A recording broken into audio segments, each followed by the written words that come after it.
Okay. So in the last lecture, last week, so we finished. So what is the meaning of paranasal sinuses and all? So what are these? Once again, I repeat. And also we finished the nasal cavity.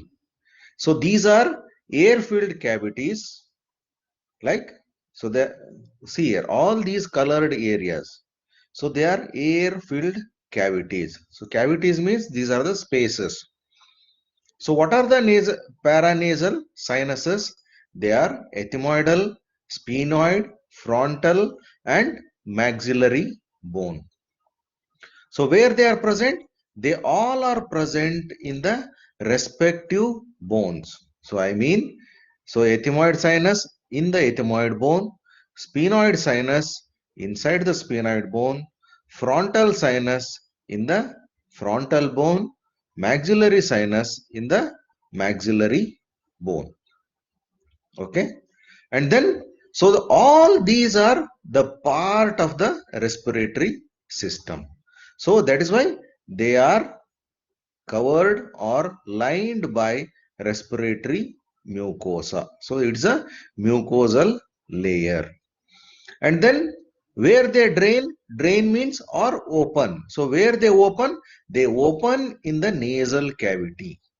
So these openings we already studied in the nasal cavities. So under the each concave, superior concave, middle concave, and inferior concave, we have a space. So they are called superior meatus, inferior meatus, and middle meatus. Okay. And then the drainage of the sinuses mainly depends upon the movement of the cilia. So this cilia, what they will do? They will do the function of the cilia. They remove the dust particles. What? The inspired air. So I mean the air which we take inside. So is there any dust particles? So these cilia, they helps to remove the dust particles. Okay. Next. So these are the functions. So I am not going in detail of all these functions. Just go through these. Okay. I'll concentrate only on the anatomical part. Okay. Next,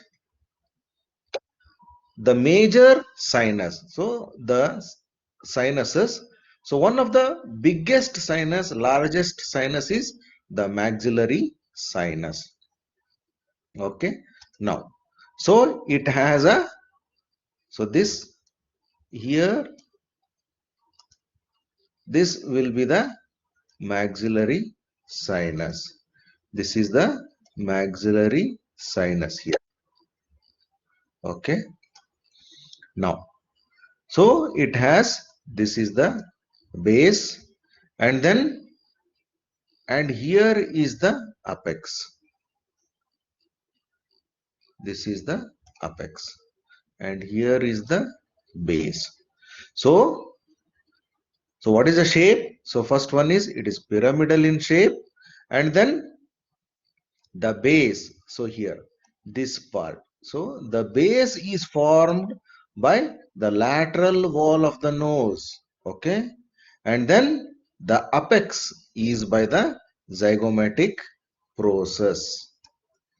Next, it has a roof and floor. So what is the roof? The roof below the eyeball. So it means that is the floor of the orbit.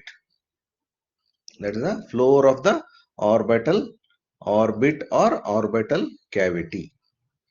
Next, the floor is formed by, what are these? So these are the alveolar processes.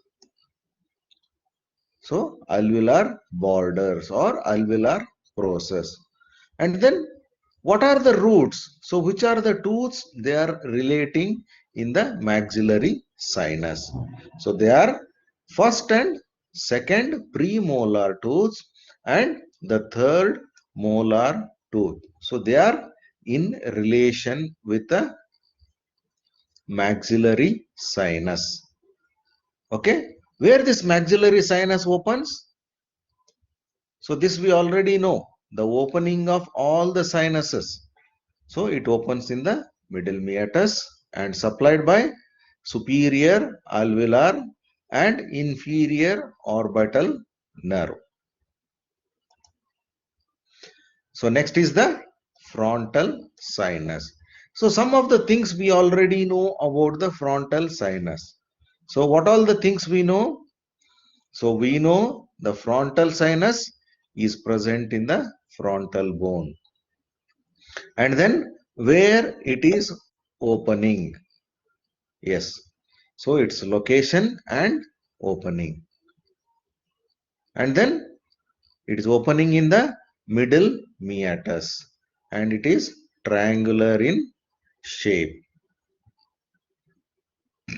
And then it is supplied by superior orbital nerve. Okay. So where this triangular, this orbital sinus, it extends backwards into the roof of the orbit. Okay, that is how it is opening in the middle meatus. Next is, see, that is why I am repeatedly telling when I am taking in the nasal cavity, you should know the openings of the sinuses. See here, it is nothing but all the repetition what I told in the nasal cavity.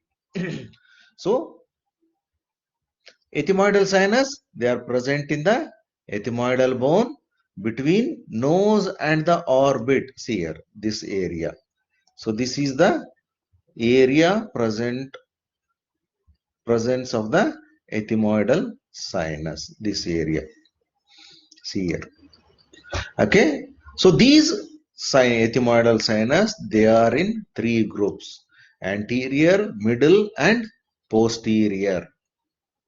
Okay. The anterior group, it opens in the anterior and middle. They open in the middle meatus. So here there is one thing in your the lecture or the PPT which you are seeing now in your iPod or whatever it is. So there is a infundibulum. Okay. So all of you scratch the infundibulum and write the middle meatus. Or this new change of the lecture, it is uploaded in the Blackboard. So I removed the old lecture and I uploaded the new one along with this change. Okay. And then where is the location of posterior ethmoidal sinus?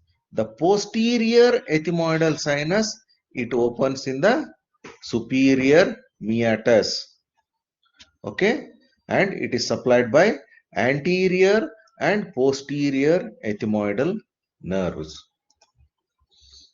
And next is the sphenoidal sinus. So where it is opening? It is opening in the sphenoethmoidal recess. So where it is present?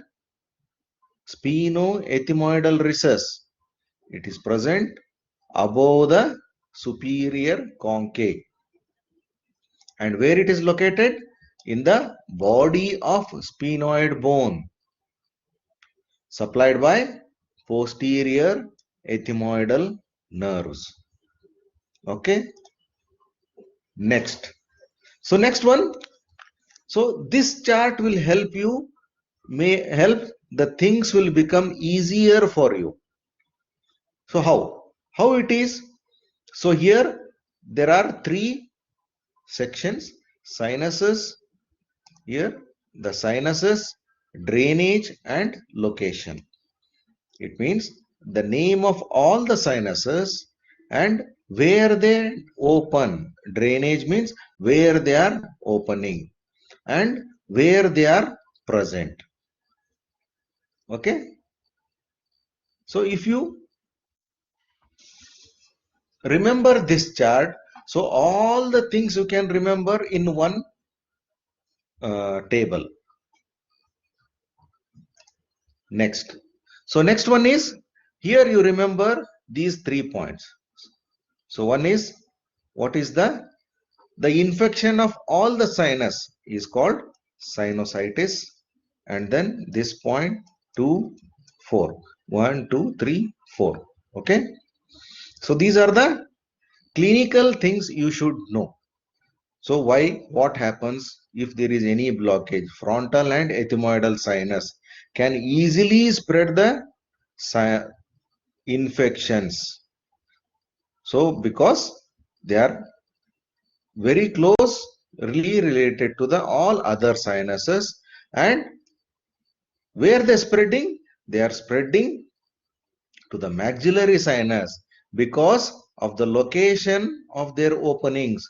See here, all these sinus, they open in the middle meatus. So where the middle meatus is?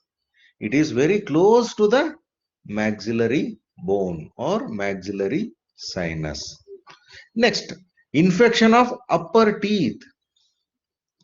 Okay, why infection of upper teeth? Because the maxillary sinus. So upper teeth, it is closely related to maxillary bone, and this maxillary bone contains maxillary sinus. Yes, premolar and molar. Yes, posterior specialty. And then maxillary sinus is most common site of the infection. Okay, so these are the things we should know in the paranasal sinuses. So if you have any doubts, you can ask.